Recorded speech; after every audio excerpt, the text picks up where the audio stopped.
اعوذ باللہ من الشیطان اللعین الرجیم بسم اللہ الرحمن الرحیم الذین یرثون الفردوس ہم فیہا خالدون۔ یہ سورۃ المومنون کی آیت نمبر 11 ہے اور اس کا فارسی ترجمہ ہے کہ وارثانی که بهشت برین را ارث میبرند و جاودانه در آن خواهند ماند۔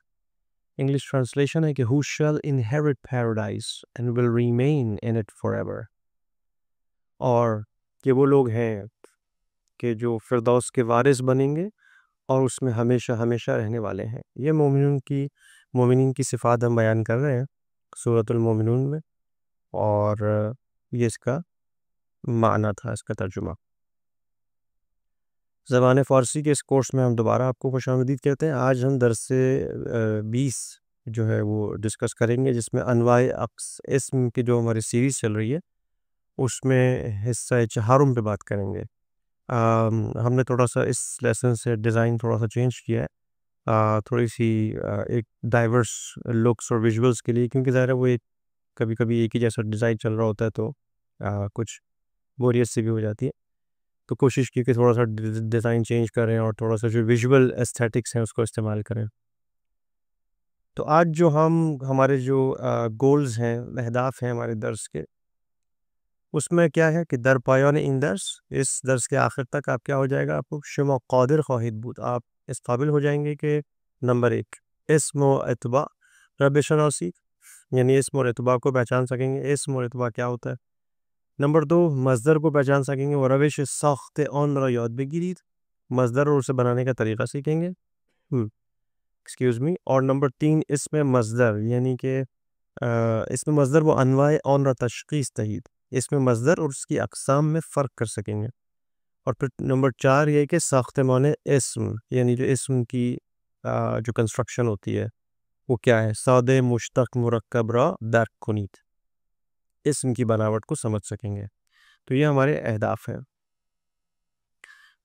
ناؤن اینڈ اٹس فالوور، تو اسم و اتباع جو ہے اس کی تعریف یہ ہے کہ یہ دراصل ایک بامانی اسم، یعنی ایک ایسا اسم کہ جس کا کوئی مطلب ہو، اس کے بعد ایک ہم قافیہ بے معنی لفظ آتا ہے جسے اتباع کہتے ہیں۔ فارسی زبان میں اسے اتباع کہتے ہیں، اور اردو زبان کی گرامر میں اگر آپ اس کو پڑھیں گے تو اس میں محمل کا ایک لفظ آتا ہے، لفظ و محمل ہم کہتے تھے، کلمہ و محمل کہتے تھے، تو اسے محمل کہتے ہیں اردو زبان میں، اور فارسی میں اتباع۔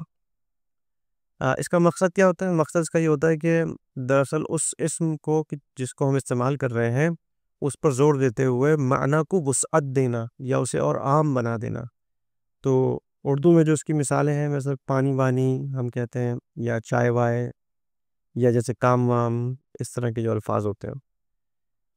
مختلف مثالوں کی طرف نگاہ کر لیتے ہیں، جیسے کہ ہم ڈاکٹر واکٹر کہتے ہیں اردو زبان میں، تو فارسی میں دکتر موکتر۔ کپڑے وپڑے جیسے ہم کہتے ہیں اردو میں، تو اس کو فارسی زبان میں رخت و پخت، یا کتاب وتاب ہم اردو میں کہتے ہیں تو کتاب متاب، کتاب متاب جو ہے فارسی میں، غزہ مزہ، ٹھیک ہے نا۔ اسی طریقے سے پول مول، اسے اردو میں ہم کہتے ہیں پیسے ویسے، کھانا وانا، ٹھیک ہو گیا۔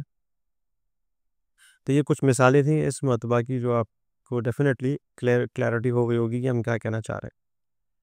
اس کے بعد اگلی چیز ہے مصدر۔ مصدر جو ہے وہ انفینیٹیو ہوتا ہے انگریزی زبان میں۔ تعریف اس کی یہ ہے کہ یہ وہ کلمہ ہے کہ جو کسی کام کے معنی تو دے رہا ہوتا ہے، مگر اس میں فاعل جو کام کو انجام دینے والا ہوتا ہے، یا زمانہ یا جو تعداد ہوتی ہے، وہ اس کو ظاہر نہیں کرتا۔ تو اب اس کا آئیڈینٹیفائر کیا ہے، اس کا نشانہ علامت کیا ہے؟ وہ یہ کہ آخر میں ان اور ٹن ہوتا ہے اس کے ہمیشہ، ٹھیک ہے۔ اور اس کی جو روش ساخت ہے وہ ایسے ہوتی ہے کہ اس پہ بن ماضی، جس کو ہم نے پہلے کی ویڈیوز میں ڈسکس کیا ہے، آپ اس کو جا کے دیکھ سکتے ہیں دوبارہ کہ بن ماضی کیا ہوتا ہے۔ اور بن ماضی پلس نون جب اس میں لگایا جاتا ہے تو یہ مصدر بن جاتا ہے۔ تو ہم اس کو دیکھ لیتے ہیں کہ ساخت مصدر کیسے ہوتا ہے۔ جیسے کہ بن ماضی ہے خرد، خرد کے آگے نون لگایا تو یہ ہو گیا خوردن، اور خوردن کا مطلب ہے کھانا۔ اسی طریقے سے رفت کے آگے نون لگایا تو رفتن یعنی جانا۔ گفت کے آگے نون لگایا تو گفتن یعنی کہنا یا بولنا۔ دید کے آگے نون لگایا تو ہو گیا دیدن یعنی دیکھنا۔ تو یہ ہے ساخت مصدر۔ اسی طریقے سے اس میں مصدر ہمارے پاس ایک چیز ہے وربل ناؤن، کہ اس کی تعریف یہ ہے کہ یہ وہ اسم ہے جس میں مصدر کے معنی تو ہوتے ہیں لیکن مصدر کی علامت یعنی ان نہیں ہوتی. جیسے مصدر ہے رفتن جانا، تو اب اس میں مصدر ہم کیا سے بنائیں گے؟ وہ ہوگا رفتار، یعنی کہ جانے کا عمل. تو یہ دراصل خود عمل کا نام ہوتا ہے، ٹھیک ہے نا. یعنی یہاں پہ رفتن نہیں ہے مگر رفتار ہے. رفتار سے پتہ چل رہا ہے کہ کسی کے جانے کا عمل. اس کے بعد اس کی جو روش ہوتی ہے وہ کیا ہے؟ روش ہے یہ ساخت اسم مصدر. ہمیں اس کو بنانا کیسے ہے؟ تو مثال کے طور پہ ہم دیکھ سکتے ہیں کہ ہمارے پاس جو لفظ ہے، اس کا جو طریقہ ہے وہ یہ ہے کہ بن مضارع اور اس میں شین اگر ہم ایڈ کر دیں، کہ جو آخری کالم آپ دیکھ رہے ہوں گے، بنانے کا طریقہ یہاں لکھا ہوا ہے، اس میں کچھ کالم چیزیں آگے پیچھے ہو گئی ہیں. بنانے کا طریقہ بن مضارع پلس شین. تو اب اس بن مضارع جو ہے وہ ہمارے پاس آموز ہے، آموز کے آگے ہم شین لگا دیتے ہیں تو وہ آموزش ہو جاتا ہے. اسی طریقے سے بن ماضی ہمارے پاس گفت ہے، اس کے آگے ہم نے الف رے لگایا تو وہ ہو گیا گفتار. یا کرد تھا تو اس کے آگے الف رے لگایا تو کردار ہو گیا. اسی طریقے سے گفت جو ہے وہ بن ماضی ہے، پھر اس کے بعد واو لگایا پلس بن مضارع تو گفتگو ہو گیا، یعنی بات چیت. اردو ترجمے جو ہے وہ پہلے کالم میں آپ کو نظر آ رہے.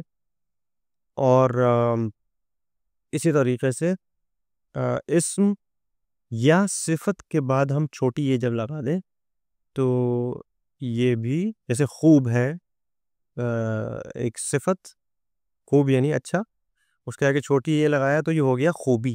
اسی طرح شاد ہے، اس کے آگے لگایا چھوٹی ہے تو ہو گیا شادی. تو یہ اس کا سلسلہ ہے، ٹھیک ہے نا. شادی اور خوبی یعنی اچھائی، شادی یعنی خوشی. اس کے بعد اسم از نظر ساخت اگر ہم دیکھیں کہ ناؤن بائی اسٹرکچر کیا ہے، بناوٹ کے لحاظ سے اسم جو ہے اس کی 4 اقسام ہیں. ایک سادہ، پھر ہے مشتق، پھر ہے مرکب اور پھر مشتق مرکب. سادہ جو ہوتا ہے وہ ایک حصے پر مشتمل ہوتا ہے. مشتق جو ہوتا ہے وہ اس میں بن ہوگا یعنی بن مضارع ہوگا یا بن ماضی ہوگا، اس کے آگے سابق لاحق یعنی افکس لگا ہوا ہوگا، یعنی جسے سفکس بولتے ہیں یا پریفکس کہتے ہیں. اسی طریقے سے مرکب ہوگا، دو یا دو سے زیادہ بنیادوں پر مشتمل ہوگا. وہ مشتق مرکب یعنی کہ دونوں کا مرکب ہوگا ملا کر. تو اگر ہم اگلی اسٹیج پہ دیکھیں، اگلی سلائیڈ میں دیکھیں تو ہمیں نظر آئے گا کہ سودے کی جو ایگزامپل ہے وہ جیسے کہ کتاب، اس کو ہم توڑ نہیں سکتے کہ ایک لفظ ہے پورا کا پورا کتاب. اسی طرح قلم ہے، پھر اسی طرح روز ہے. لیکن اگر نمبر 2 میں دیکھیں ڈیرائیوڈ میں، مشتق میں، تو اس میں ہمارے پاس دان تھا لفظ، جس کے آگے شین لگانے سے وہ بن گیا دانش یعنی کہ علم. اسی طریقے سے گفت ہمارے پاس تھا بن ماضی، اس میں الف رے لگایا تو ہو گیا گفتار. اسے کہتے ہیں مشتق، ٹھیک ہو گیا. گفتار یعنی گفتگو. اور تیسرا ہے مرکب. مرکب یعنی کہ 2 معنی دار الفاظ، ان دونوں لفظوں کے معنی ہیں اس میں، ٹھیک ہے، اور وہ جب ملا دیتے ہیں تو ایک نیا لفظ بنتا ہے، ایک نیا اسم بنتا ہے. اسے کہتے ہیں کمپاؤنڈ اسم، یعنی کمپاؤنڈ ناؤن کہتے ہیں اس کو. تو اس میں مرکب جو ہے کتاب، یہ بھی ایک معنی دار لفظ ہے، اور خانے وہ بھی ایک معنی دار لفظ ہے. کتاب ظاہر ہے وہی بک، اور خانے یعنی کہ جو گھر ہوتا ہے. تو کتاب گھر کو دراصل ہم لائبریری انگلش میں کہتے ہیں، کتاب خانے کہتے ہیں فارسی زبان میں. اسی طریقے سے پھر ہمارے مشتق مرکب ہے کہ یہ ایک ایسا کمپاؤنڈ ورڈ ہے کہ جس کے آگے فکس ہوتا ہے. جیسے کمپاؤنڈ ورب ہمارے پاس جیسے دانش یہ اور پلس آموز، تو دونوں کو جب ہم ملا دیتے ہیں تو پھر یہ ہو جاتا ہے دانش آموز. اور دانش آموز وہ اسے کہتے ہیں کہ جو طالب علم ہوتا ہے، اسٹوڈنٹ ہوتا ہے. جدول ساخت اسم، یہ وہ ٹیبل ہے جس میں ہم اسم کا جو سٹرکچر ہے وہ بیان کر رہے ہیں. جیسے سادہ ہے، مشتق ہے، مرکب ہے، مشتق مرکب ہے، ٹھیک ہے نا. اور سادے کے اندر ایک مورفیم ہوتا ہے، یعنی کہ ایک تکواج آزاد ہوتا ہے. اگر آپ پہلا ویڈیو دیکھیں گے اس سیریز کا تو اس میں یہ ہم نے تکواج اور جو اس طرح کی جتنی بھی ہم نے ٹرمینالوجیز ہیں وہ سب اس میں ایکسپلین کی ہیں. تو تکواج آزاد یعنی کہ ایک لفظ، ٹھیک ہے نا، انبریکیبل لفظ ہے، وہ ایک لفظ ہے اور اسی کا مطلب ہے، جیسے دفتر کا مطلب کاپی. اسی طریقے سے تکواج آزاد پلس تکواج وابستے. تکواج آزاد یعنی روٹ ہے، تکواج وابستے یعنی افکس ہے.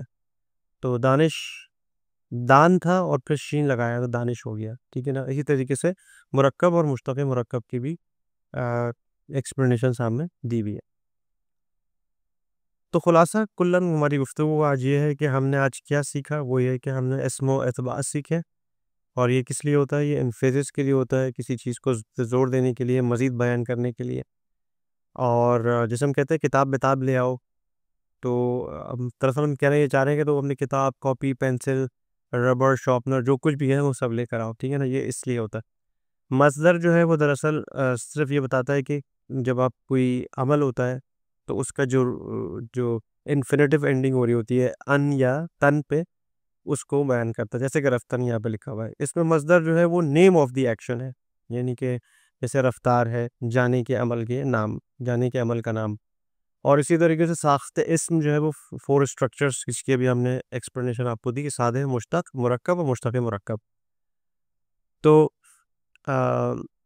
یہ ہمارا کلن درس تھا آج کا۔ آپ یہ سارے ویڈیوز جو ہیں وہ والنٹیئر ورک ہے، تو آپ کی فائنینشیل سپورٹ ہمارے ان کاموں کے لیے بہت اس کی ضرورت ہے، اور اگر آپ سپورٹ کریں گے تو ظاہر ہے کہ یہ کام ہمارے لیے کرنا آپ کے لیے بہت آسان ہوں گے۔ اور ہم چاہتے ہیں کہ علم کا جو ہے وہ پھیلاؤ ہو، پوری دنیا میں علم پھیلایا جا سکے اور فری آف کاسٹ پھیلایا جا سکے، تاکہ ہر آدمی جو بھی سیکھنا چاہتا ہے، جو بھی اسٹوڈنٹ ہو فارسی زبان کا یا کسی بھی علم کا، وہ فری کورسز سیکھتے رہیں انشاءاللہ۔ اسی طریقے سے آپ سے ملاقات کرتے ہیں اگلی ویڈیو میں۔ بہت شکریہ، خدا حافظ۔